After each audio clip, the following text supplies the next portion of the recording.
You like to go fast. You despise Battle VIP Pass and don't want to waste for deck slots like everybody else? Then Miraidon is the deck for you. Welcome to the first video of my Decklist for Dummies series. Today we will cover the Pokemon TCG version of Hearthstone's degenerate Face Hunter archetype, Miraidon EX. And to prove I have the expertise to tear explain this deck, I built it before anyone even imagined it could win an international championship, and a basic Raikou V went up to $8. Yes, I'm bringing hipster mentality to the TCG.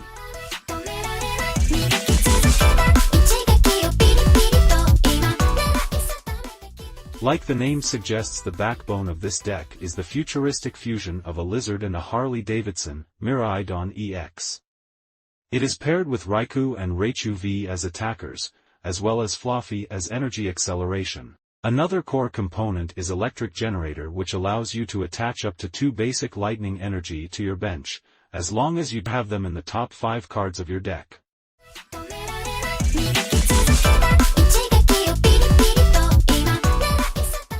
You generally want to go second, so my pinpoint accuracy in failing the coin flip prediction comes in handy, since everybody else usually wants to go first to feed their pathetic baby Pokemon some candy to evolve.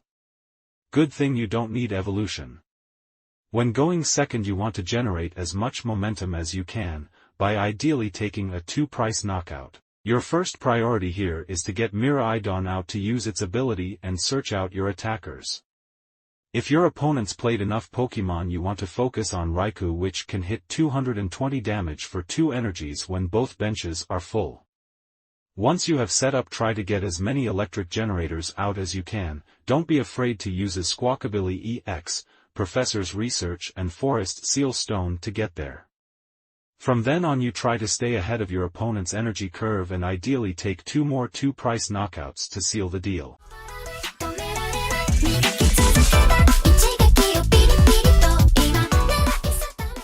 We start out with a very basic deck skeleton.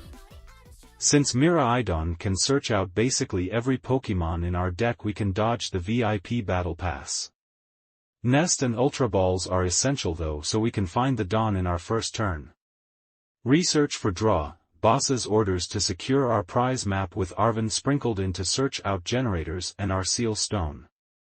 Of course you use a Seal Stone because the Raikus didn't break your bank quite enough, as well as some Bravery Charms since our lightning dogs are made of paper. For items you of course need as many electric generators as you can cheat past the judges, which is usually 4. Some escape ropes and switches are also always a good idea to include, especially with Snorlax becoming more popular, because apparently some people really don't want you to play the game. The backbone of our shocking composition is the futuristic subway addict Miraidon EX. You want to run 2 or 3 of them. For attackers, we'd go with Raichu and Raikou V. If you like to be extra annoying but also play it a little risky, add an Iron Hands EX to get more control over your price map even when Boss's orders doesn't show up. As support, add 2 Fluffy lines and a Pokemon Go Zapdos to be able to one-hit KO 230 HP targets. Silver Tempest Zeraora or Flying Pikachu V can act as a free retreater to pivot around, while Squawkabilly X enables you to dig even further into your deck on your first turn. Lumineon V is about as good as an addition here as in every other deck, and Ultra Ball into Lumineon into Arven into Seal Stone plus Generator turns the ball into a search for anything while thinning your deck by 4 to make it easier for your generators to hit.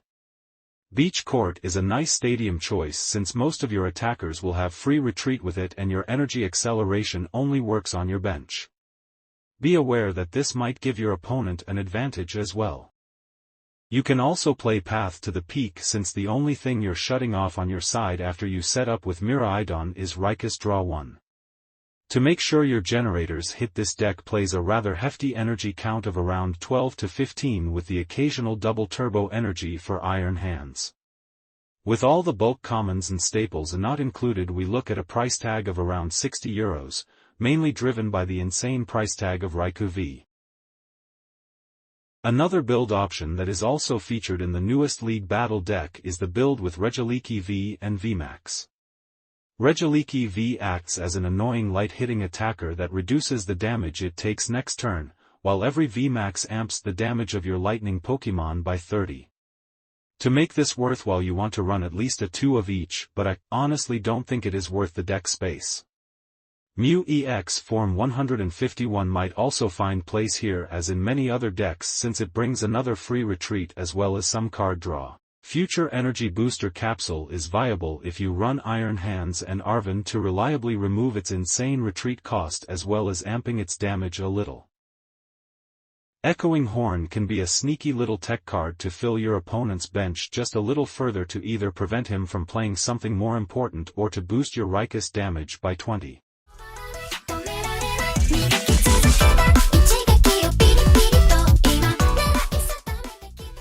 The biggest problem are probably high HP targets like the Fire Lizard since most attacks cap out at 220 damage and Raichu realistically will not attack more than once for over 300 damage. Mimikyu can also cause some headache if you don't have a single prize attacker set up or a canceling cologne in hand. Then there's also, the Frog. Frog doesn't care about your electric shocks and that's a problem when your only gameplan is to defeat your opponent by dropping a toaster into his bathtub.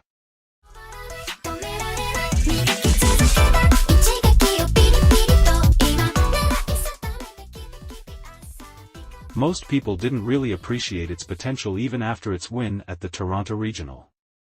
Right after its win at the Latin America International it still sat on the top 7 spot on Limitless TCG, right outside of the sweet top 6 you see on the front page, so it still flew under some people's radar if they lived under a rock or something.